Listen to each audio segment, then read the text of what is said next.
little tape recorder has been a big benefit to us in passing through the Timeway and our transit out to the moon. And it's rather odd to see it floating like this in Odyssey while it's playing the themes of 2001. April 13th, 1970. The mood could only be described as relaxed. Apollo 13, man's fifth lunar mission. The third, scheduled to land on the moon, continued its tranquil coast. This is the crew of Apollo 13, wishing everybody there a nice evening, and we're just about ready to close out our inspection of Aquarius and get back to a pleasant evening in Odyssey. Good night. 13, we've got one more item for you when you get a chance. We'd like you to stir up your cryo tanks. In addition, have Shaft and Trunnion for a look at the Comet Bennett if you need it. Okay, stand by. Okay, Houston, we've had a problem here. This is Houston. Say again, please. Houston, we've had a problem. We've had a main B bus undervolt. Roger, main B undervolt. Okay, stand by, 13. We're looking at it. And we had a pretty large bang associated with the caution and warning there. And as I recall, main B was the one that had a amp spike on it once before. In the interim here, we're starting to go ahead and button up the tunnel again. April 11th, 1970. Launch day. The crew of Apollo 13. Jim Lovell, commander and veteran of 3 previous missions. He had orbited the moon Christmas 1968 on Apollo 8. Fred Hayes, his first time up, lunar module pilot. Jack Swigert, command module pilot. 3 days ago, he was on the backup crew. Now he replaced Ken Mattingly. Mattingly had been dropped from the mission because he had been exposed to German measles. He would watch the launch from Houston's mission control. Auto sequence initiated, flight. Roger. Flight booster. Go. S4B pre-press complete. Roger. Flight booster. S1C pre-press complete. We're on internal power and we go. Roger. How's it look, Econ? You got your spacecraft? Looks good, flight. Okay. MCC record us to flight speed. Ignition, flight. Roger. Roger. Clock start, flight. Roger. Thrusters go, all engines. Roger. Okay, Fido, how's it look? Looks good here, flight. Good agreement. Okay, booster, how do you look? S1C looks good, flight. Okay, Capcom, we go you on the ground. Okay, we go at 1, Capcom. Get relieving, flight. Roger.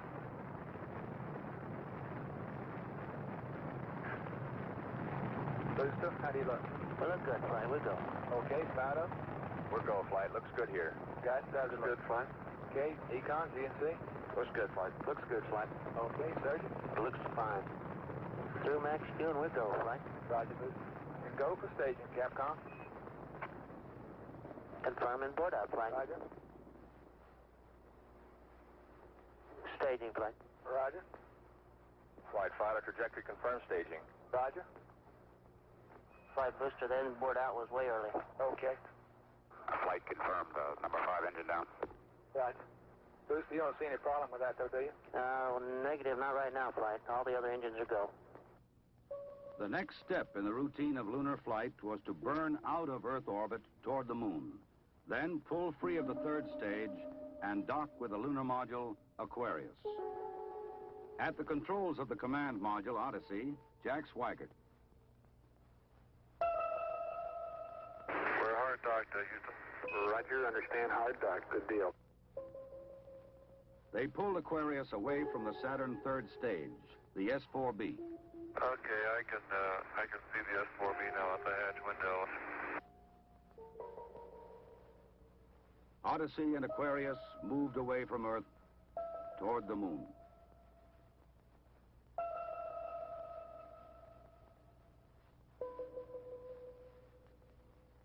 Okay, Houston, we've had a problem here. Flight guidance. Go, guidance. We've had a hardware restart. I don't know what it was. Okay. Houston, we've had a problem. We've had a main B bus undervolt. You see an AC bus undervolt there, guidance? Or, ECOM? Negative, flight. Believe the crew reported it. We got a main B undervolt. We may have had an instrumentation problem, flight. Roger. And we had a pretty large bang associated with the caution and warning there. The sensation I had, that I had felt a vibration accompanying the bang, not a large vibration or shudder. Is there any kind of leads we can give them? Are we looking at instrumentation? Or we got a real problem or what? We're reading 0 N2 pressure in fuel cell 1 and 13 psi on fuel cell 3 O2 pressure. Okay, Barrett, what do you want to do? Open circuit fuel cell 1 and 3? That's firm flight. Shut down the reactance valve, and I asked for reconfirmation, since when you do that, it's sort of irreversible. If you shut one of these things down, they only can be restarted from ground support equipment. Yeah, that's because of AC. And it looks to me, looking out the hatch, that we are venting something. We are venting something out into space. Okay, let's everybody think of the kind of things we'd be venting. GNC, you got anything that looks abnormal in your system? Negative flight. How about you, Ecom? You see anything that, with the instrumentation you got, that could be venting? That's a firm flight. Let me look at the system flight as far as the venting is concerned. Okay, let's start scanning. Here is a bulletin from ABC News. The Apollo 13 spacecraft has had a serious power supply malfunction that could cause the lunar landing mission to be terminated early. I assume you've called in your backup ECOMs? Flight, say again? Have you called in your backup ECOMs now? See if we can get some more brain power in this We thing? got one here. Roger.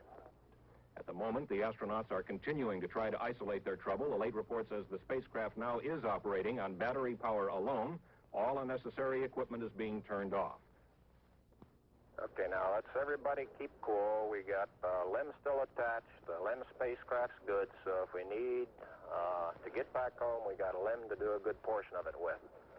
Okay, let's make sure that we don't do anything that's going to blow our CSM electrical power with the batteries, or that will cause us to lose the main or the fuel cell number 2. Okay, we want to keep the O2 and that kind of stuff working. We'd like to have RCS, but we got the command module system, so we're in good shape if we need to get home. Let's solve the problem, but let's not make it any worse by guessing.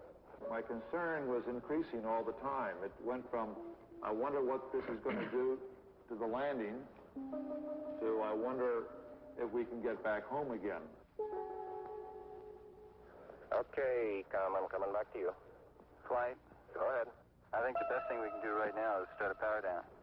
Right about then, it was quite apparent to me that it was just a question of time that the command module was going to be dead. You don't want to get fuel cell pumps off, do you? We can do that on fuel cell number 1 flight. Okay, well, let's make sure we don't blow the whole mission.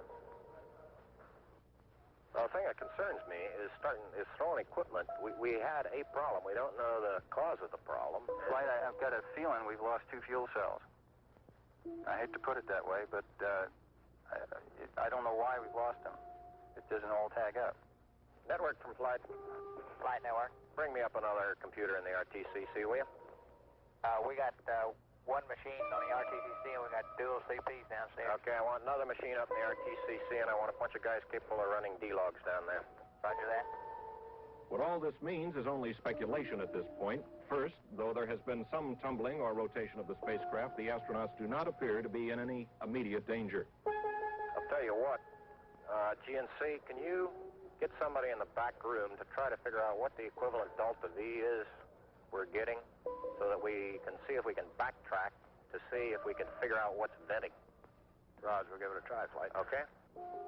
When I looked up and saw both oxygen pressures, one absolutely 0 and the other one going down, it dawned on me, and I'm sure Jack and Fred about the same time, that we were indeed in serious trouble. The only way to survive the situation was to transfer to the LEM.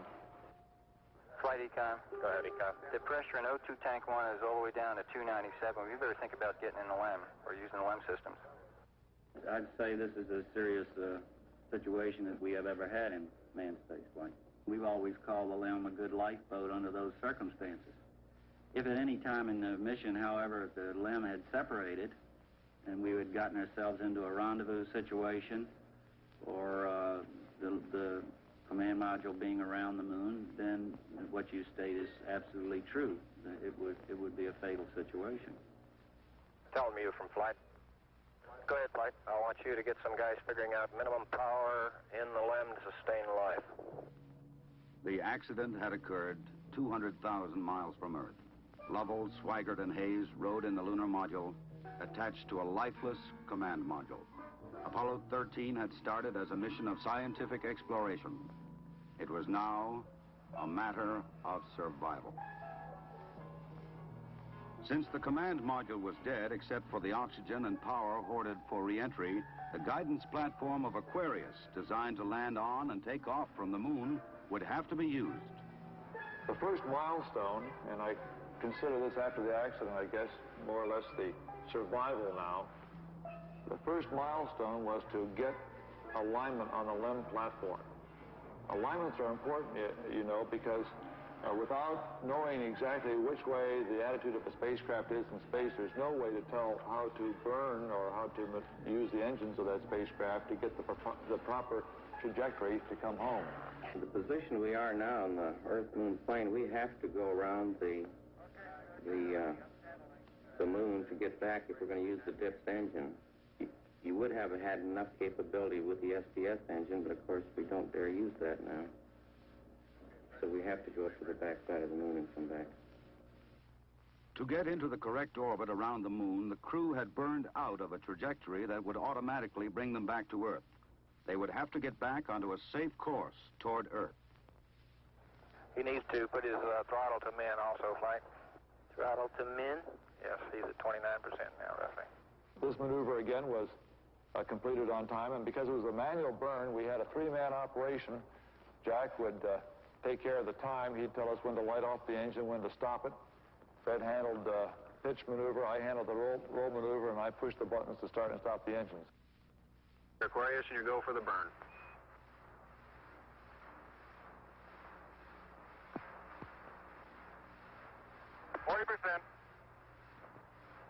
Okay, Aquarius, you're looking good. Auto shutdown. The first problem was solved. They were back on the path to Earth. But there were many other problems to be solved. From a building at Houston's Manned Spacecraft Center, systems experts coordinated the coast-to-coast effort to get the crew back. One of the big problems was consumables. There would be enough to eat and drink. But in space, there are other factors. Oxygen to breathe, electrical power to keep the spacecraft alive, water to cool the equipment and keep it operating. What we'll be doing till we get them back on the water is concentrating on everything that is their lives are dependent upon at the moment, rather than worrying about the accident, because there's nothing we can do about that now. It appears at the present time that everything is under control and that we have a safe situation at the moment. Hey, I want to say you guys are doing real good work. So are you guys, Jack.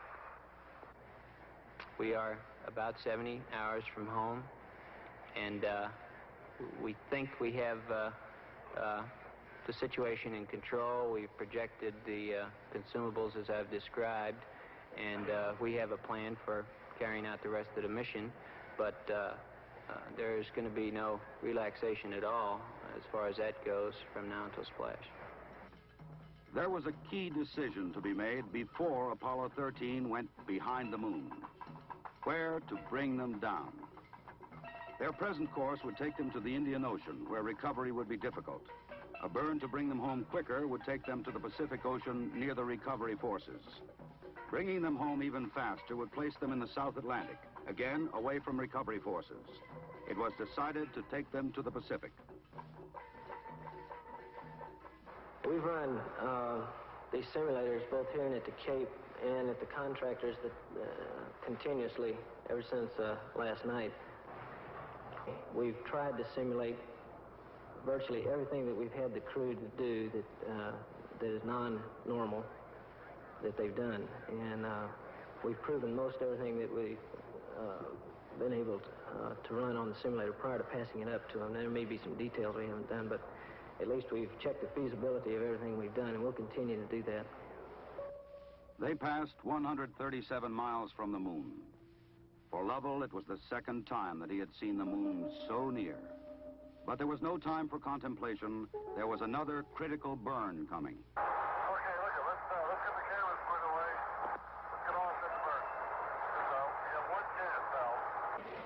And in Houston, the newsmen poured in to tell an anxious world the story. Well, that was going along with the ignition. Shortly after Apollo 13 had separated from the Saturn third stage, the stage had been sent on to a trajectory toward the moon. Its impact would be recorded by the seismometer left by Apollo 12. By the way, Aquarius, we see the results now from 12's seismometer. Looks like your booster just hit the moon and it's rocking it a little bit. Over. Well, at least something worked on this flight. I'm sure glad we didn't have a limb impact, too. Jim, you go for the burn. Go for the burn. Roger, understand. Go for the burn. Guidance okay? We're good, flight. Control okay? We're okay, flight. Tell me we're go, flight. Inco okay? We're good, flight. Ground confirms ignition. We're burning 40%. West Houston, you're looking good. Roger.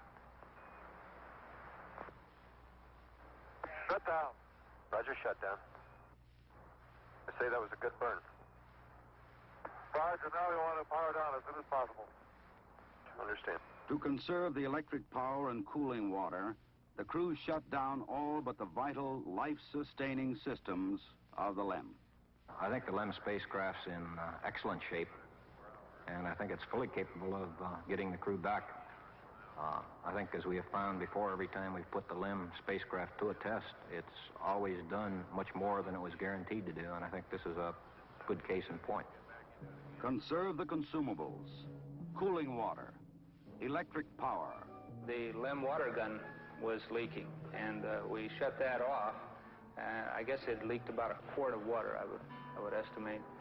But it took me about 2 days to get my feet dry, and of course, I think you were all aware that the temperatures were going down in both vehicles, and it's made for very chilly feet for a couple days.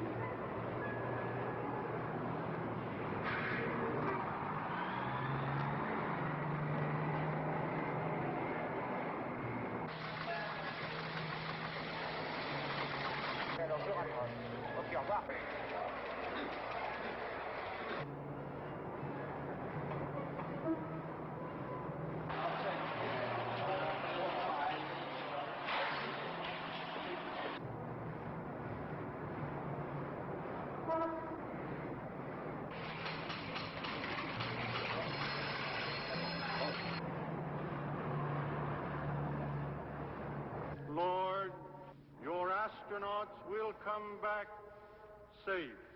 If I may be serious for one moment and ask the entire audience for a moment of prayer for the crewmen of the Apollo 13. We'll hold silence for a moment, please.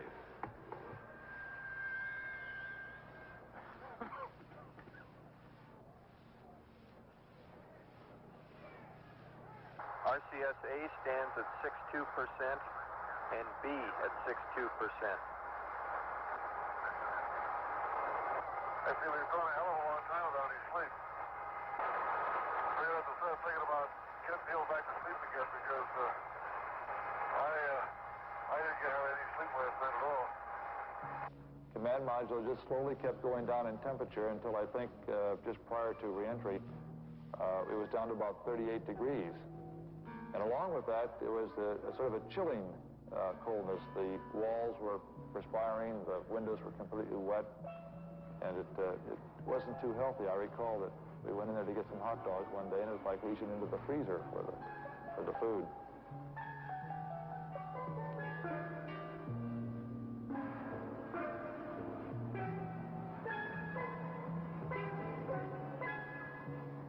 If you want my opinion of how they handled the situation when it happened, they handled it exactly like we'd expect them to. They were about as well on top of it as anybody could be, knowing what we knew, which isn't very much, I'll have to admit. but I think they did everything right within the knowledge that was available to us in a timely fashion, which is what all we expect of them. I think they did a beautiful job of it. We actually had a third little sleep restraint, which Fred then put on and buttoned up and kept a little bit warm. The astronauts faced another problem, their own exhaled breath. The lithium hydroxide chemical to take carbon dioxide out of the air was not sufficient in the lunar module. They would have to adapt the canisters from the command module to fit the hoses in the LEM. On the ground, an adapter was fashioned from materials the crew had available in the LEM. Cardboard from a checklist, plastic bags, and tape. After checkout in an environmental chamber, the directions for construction were sent up to Aquarius. At this point in time, I think the partial pressure of carbon dioxide was reading about 15 millimeters. And we constructed 2 of these things and put them online, and I think within an hour, the partial pressure of CO2 was down to 0.2. So you see that survival now became one of initiative and ingenuity, and it was one which the ground continually helped us along. We had all kinds of people on the ground trying to think up ways of extending our lifetime. There would be still another burn. A mid-course correction to get Apollo 13 into the narrow corridor through the atmosphere for a safe return to Earth. We're at burn attitude, flight. Knowledge. Ignition. Thrust looks good. Shut down. Hang in there, it won't be long. There were moments when I didn't know how much consumables we had, whether we could make it back or not, but in a situation like that, there's only one thing you can do. You just keep going, and you just keep thinking up where you can get more consumables. And so that's exactly what we did. On April 17th, they prepared for re-entry. After a small course correction burn, they jettisoned the damaged service module. FM. Copy that. And there's one whole side of that spacecraft missing.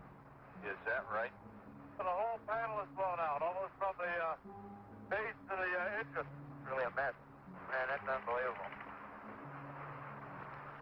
Next, they got back into Odyssey to jettison Aquarius prior to entry into the atmosphere. Okay, copy that. Farewell, Aquarius, and we thank you. Okay, LOS in a minute or a minute and a half. At entry attitude, we'd like Omni Charlie. And welcome home. Thank you.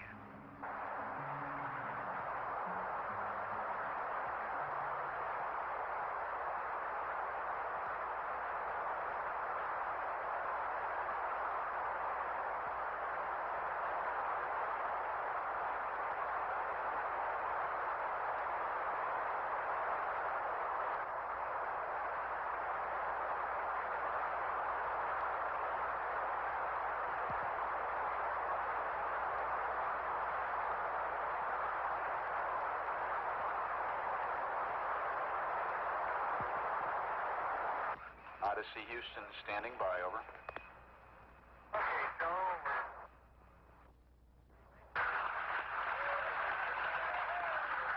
Odyssey Houston, we show you on the mains. It really looks great.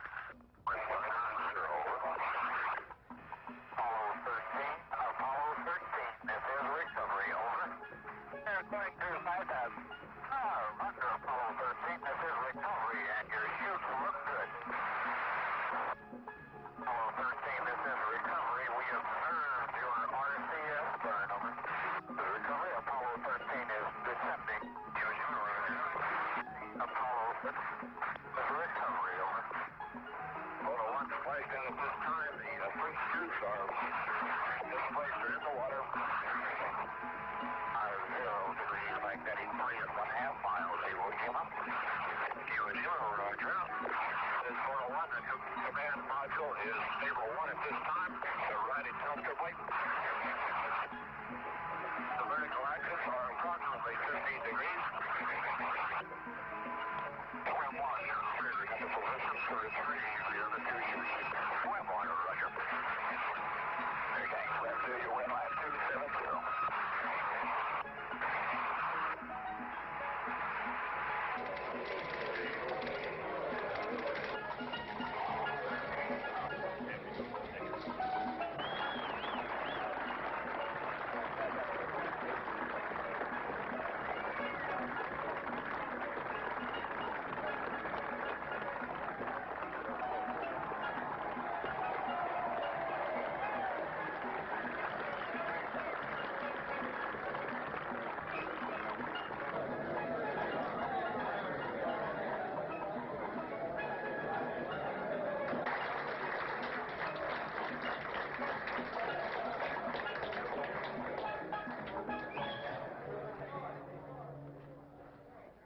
I recall, Captain, that when I spoke to you on the phone, you said that you regretted that you were unable to complete your mission.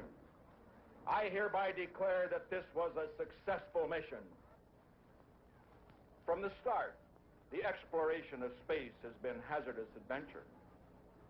The voyage of Apollo 13 dramatized its risks.